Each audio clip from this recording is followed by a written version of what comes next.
You could just tell some stories too. Yeah, it's like 2020 now. I don't know, this goes back over 5 years, I'd say 5 to 7 years. We were on tour. No, it's not loud, we have a shitty mic. I know they're way out east, but they were somewhere around Toronto, somewhere around there. And after the show, they were staying in this little place. It was like a cabin. It was summertime, and we ended up staying in the same place. Some of us stayed outside. We were drinking beer, and so it was quite some time ago because we did mushrooms that night. And we hung out and just talked about music and just being ourselves. So that was maybe 10 years ago plus, because I haven't done, aside from like Advils and stuff, I haven't done drugs in like over 10 years, maybe 14. And a lot of people don't believe me on that one. They can fuck off about that. And what is that's monkey piss backwards. I know that, they told me that. Who is that? Well, there's fans of gypsies. Do you want me to ask you the questions? Sure. Yeah. Okay. I'm going to see if Yeknom, dumb question. If you could describe Yeknom's music in one word, what would it be? It sounds like a bunch of poor Eskimos learning instruments. They're very good and very talented. I really dug the keyboards, and they were good people. And they had that good positive attitude. They were just happy to be there. I think they made maybe $100. And they were a traveling band having to eat, pay gas, and do the show. Yeah. And that's fuck all. And that reminds me of my youth when we started the band. Right on. We'll edit it.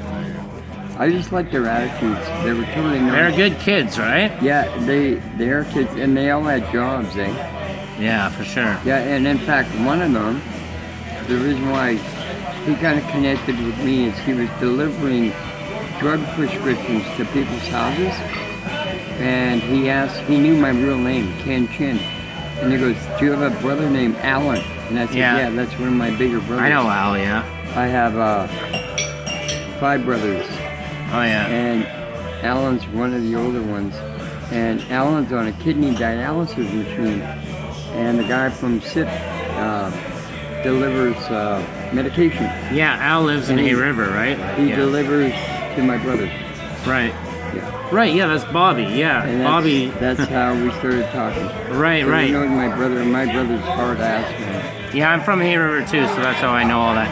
Anyways, if Yeknom was a breakfast cereal, which one would they be and why? I'd say Fruit Loops, because they're sweet guys. Or a little bit of Count Chocula. Count Chocula. Yeah, Okay. definitely. Right on. And maybe some Special K. Special K. Okay.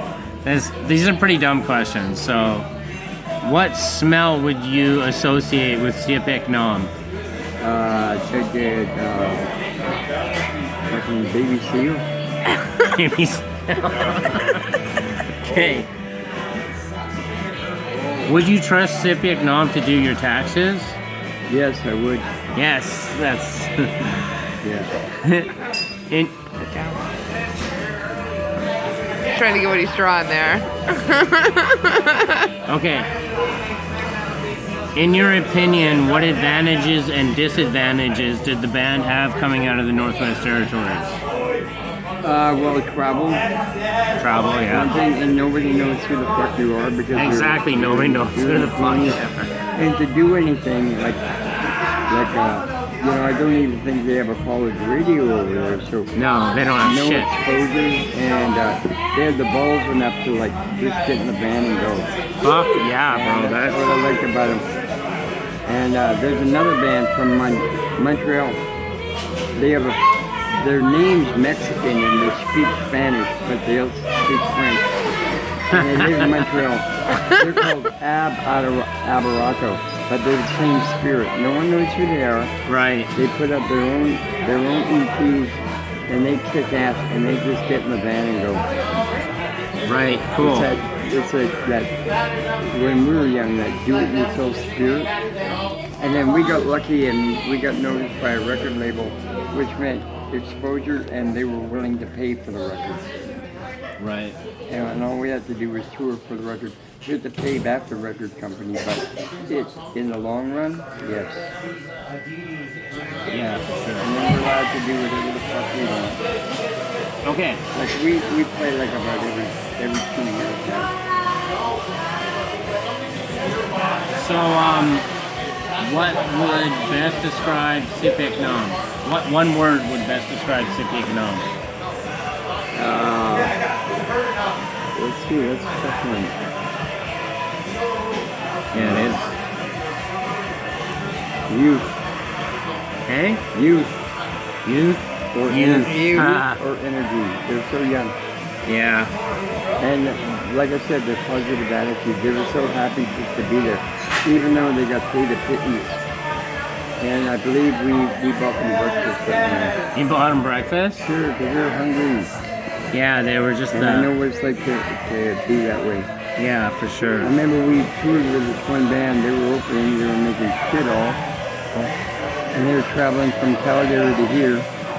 And there's like 4 or 5 of them in the van, so we had to pay for gas. We're sitting at this gas station. We're eating breakfast, and the one singer guy, the singer of the band, he's not eating. I'm like, Island? what, are you not hungry? Are you not eating? He goes, I'm totally broke. I have no money. I said, well, fuck that shit.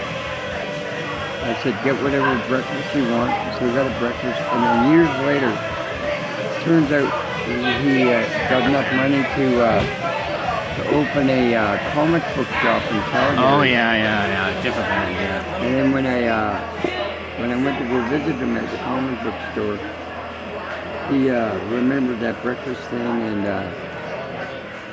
gave me a couple comics. Nice. So, like I said, that's how you treat other people when it comes back to you. Yeah, for sure, man. And I never take it for granted. I'm not one of those, hey, remember 2 years ago, I lent you $5? Where's my $5? I'm never like that. Yeah. Because I know it's going to come back in different ways. Okay, so this is the last question I got for you. Yeah. Is there actually just anything you wanted to say about Sip Yeknom, like that you would talk about from there? Well, hopefully there's still a band and that, just keep going. Yeah. Because I really dug their music and I know they can do more. Yeah. And I know they don't like their jobs. And if you can find that little niche in life that keeps you going and fuck all this other bullshit called reality, just give her, and they're good at it. Yeah. Yeah, and a lot of people really enjoyed them. Yeah, they were pretty awesome. And they were lucky enough to have a record out. If they didn't have a record, they at least had their music. They had like a demo tape or something. Right. And they had T-shirts which got them their money because they were playing for nothing. So anyways, let me do a little recap here. So this is Chai Peg from SNFU, the fucking legend himself. Yeah. And Not really.